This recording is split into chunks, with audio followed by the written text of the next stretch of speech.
दौलतपुर नाम का एक गांव था। उस गांव को जाने के लिए एक लंबा और बड़ा रास्ता तय करना पड़ता था, जो कि एक जंगल से होकर गुजरता था। रात को उस रास्ते से कोई भी व्यक्ति नहीं निकलता था, क्योंकि गांव वालों का मानना था कि रात को उस रास्ते में एक चुड़ैल रहती है, जो रात को निकलने वाले व्यक्तियों को मार डालती है। उसी गांव में श्यामू नाम का एक व्यक्ति अपनी पत्नी सुनीता के साथ रहता था। श्यामू रोजाना काम करने के लिए बाहर ट्रेन से जाया करता था। गांव से स्टेशन तक जाने के लिए ऑटो से जाना पड़ता था। एक दिन श्यामू को काम करते करते देर हो जाती है, जिससे कि वह देर में स्टेशन पर पहुंचता है।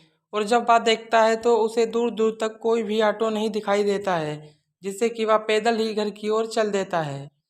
जब श्यामू चलते चलते जंगल की ओर पहुंचता है, तब उसे पीछे से एक आवाज़ सुनाई देती है, श्यामू, श्यामू। जब श्यामू पीछे मुड़ के देखता है, तब उसे दूर दूर तक कोई नहीं दिखाई देता है, जिससे कि वह बहुत डर जाता है और तेजी से घर की ओर चलने लगता है। जब वह घर पहुंचता है, तब वह यह सब अपनी पत्नी सुनीता को सब कुछ बताता है। तभी सुनीता बोलती है, आज ही अच्छा हुआ आप सही सलामत घर को आ गए। तभी बाहर से दरवाज़ा खटखटाने की आवाज़ आती है। तभी श्यामू बोलता है, सुनीता, तुम किचन में चलो, मैं देखता हूँ बाहर दरवाजे पे इस समय कौन आया है। और श्यामू दरवाज़ा खोलने चला जाता है। और जब श्यामू दरवाज़ा खोलकर देखता है, तो उसे बाहर एक चुड़ैल दिखाई देती है।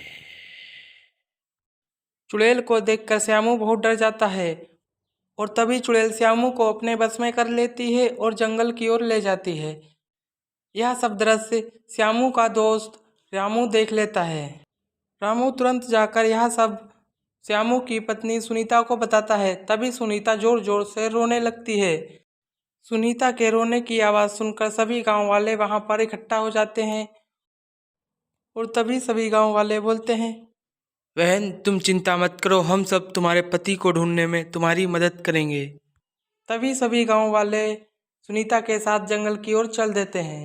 तभी सभी गांव वाले देखते हैं कि श्यामू एक पेड़ के नीचे खड़ा होता है।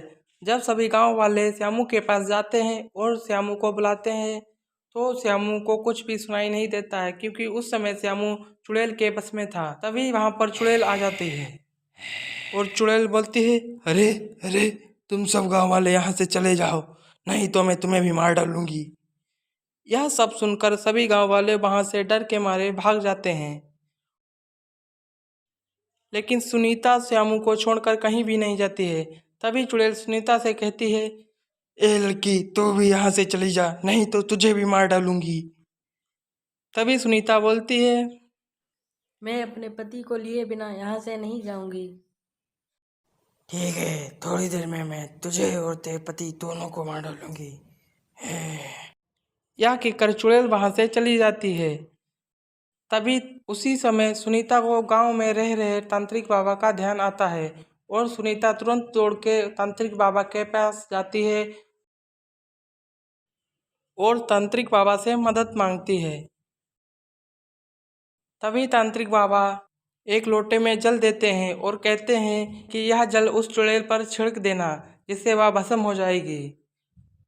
तभी सुनीता दौड़कर अपने पति के पास जाती है और जब वह वहां पहुंचती है, तो तभी वहां पर चुड़ैल आ जाती है। सुनीता तुरंत तांत्रिक बाबा का दिया हुआ जल उस चुड़ैल पर छिड़क देती है, जिससे कि चुड़ैल भस्म हो जाती है और श्यामू चुड़ैल के बस से मुक्त हो जाता है।